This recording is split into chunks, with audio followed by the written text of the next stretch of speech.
नमस्कार शेतकरी मित्रांनो, पीएम किसान योजनेचा 22वा हप्ता या दिवशी या शुभ मुहूर्तावर शेतकऱ्यांच्या खात्यावरती जमा होणार आहे. शेतकरी मित्रांनो, ही सर्वात मोठी आनंदाची गोष्ट आहे. आता शेतकरी मित्रांनो, देशातील शेतकऱ्यांसाठी केंद्र सरकारकडून राबवण्यात येणारी प्रधानमंत्री किसान सन्मान निधी योजना ही अत्यंत महत्त्वाची योजना मानली जाते. शेतकरी मित्रांनो, या योजनेअंतर्गत पात्र शेतकऱ्यांना दरवर्षी 6,000 रुपयांची आर्थिक मदत ही 3 हप्त्यामध्ये दिली जाते. शेतकरी मित्रांनो, म्हणजेच प्रत्येक हप्ता हा 2,000 रुपयांचा शेतकऱ्याच्या खात्यात वर्ग केला जातो. मात्र 22व्या हप्त्याबाबत काही महत्त्वाचे बदल आणि काही अटी समोर आल्या आहेत. शेतकरी मित्रांनो, आता शेतकरी मित्रांनो, मागील 21व्या हप्ता अनेक शेतकऱ्यांच्या खात्यावर जमा झालेला आहे. त्यामुळे अधिक सतर्क राहण्याची गरज आहे. शेतकरी मित्रांनो, कारण काही शेतकऱ्यांनी 21वा हप्ता ज्यांना मिळाला नाही त्यांच्या त्रुटी आणि त्यांना अटी आता परत काय लागू कराव्या लागतील, तेव्हाच तुम्हाला हा 22वा हप्ता मिळणार.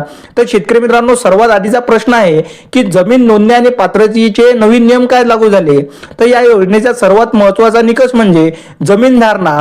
ज्या शेतकऱ्याच्या नावावर अधिकृतपणे शेतीची जमीन आहे, म्हणजे त्यांच्या नावावर प्रॉपर जमीन आहे त्यांच्या नावावर, त्यांनाच या योजनेचा लाभ मिळणार आहे. शेतकरी मित्रांनो, त्याचबरोबर राज्य सरकारच्या जमिनीच्या नोंदी केंद्राच्या डेटाशी जुळलेल्या असाव्यात, तेव्हाच तुम्हाला नमोचा पीएम किसान आणि नमोचा सुद्धा हप्ता मिळतो. जर नोंदणीमध्ये त्रुटी, अपूर्ण माहिती किंवा विसंगती आढळली तर संबंधित शेतकऱ्यांचा हप्ता थांबवला जातो. म्हणजे त्यांना अद्यापही कोणताही हप्ता मिळणार नाही. शेतकरी मित्रांनो, की जो 22वा हप्ता असो की पुढील 23वा हप्ता असो येणारा, त्यांना पीएम किसानचा कोणताहीच हप्ता मिळणार नाही. आता काही राज्यामध्ये नवीन अर्जदारांसाठी शेतकरी ओळख पत्र सुद्धा अनिवार्य करण्यात आले. म्हणजे शेतकरी मित्रांनो, आता तुमच्याजवळ फार्मर आयडी असणे अतिशय आवश्यक आहे, तेव्हाच तुम्हाला पीएमचा 22वा हप्ता मिळणार. आता पीएम किसान ई-केवायसी आणि बँक लिंकिंग का अनिवार्य आहे ते बघूया. सरकारने ई-केवायसी प्रक्रिया पूर्ण करणे आता बंधनकारक केलेले आहे.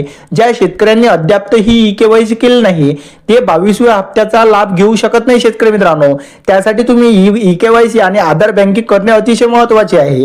याशिवाय बँक खाते आधार लिंकशी जोडणे असावे. NPCE मॅपिंग अपडेट करणे सुद्धा गरजेचे आहे. त्यात नाव, जन्मतारीख किंवा बँक तपशिलीची विसंगती असल्यास तुमचे पेमेंट तुमच्या खात्यावरती जमा होत नाही. शेतकरी मित्रांनो, त्यामुळे शेतकऱ्यांनी आपल्या खात्याची सर्व माहिती वेळेत तपासून घ्यावी, तेव्हाच तुम्हाला या 22व्या हप्त्याची अधिकृत तारीख जाहीर होणार आहे.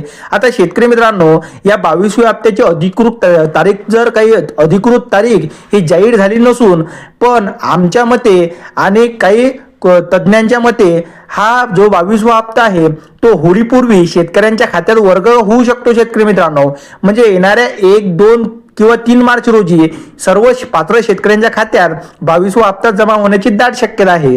व्हिडिओ आवडल्यास व्हिडिओला लाईक आणि चॅनलला सबस्क्राईब अवश्य करा. धन्यवाद.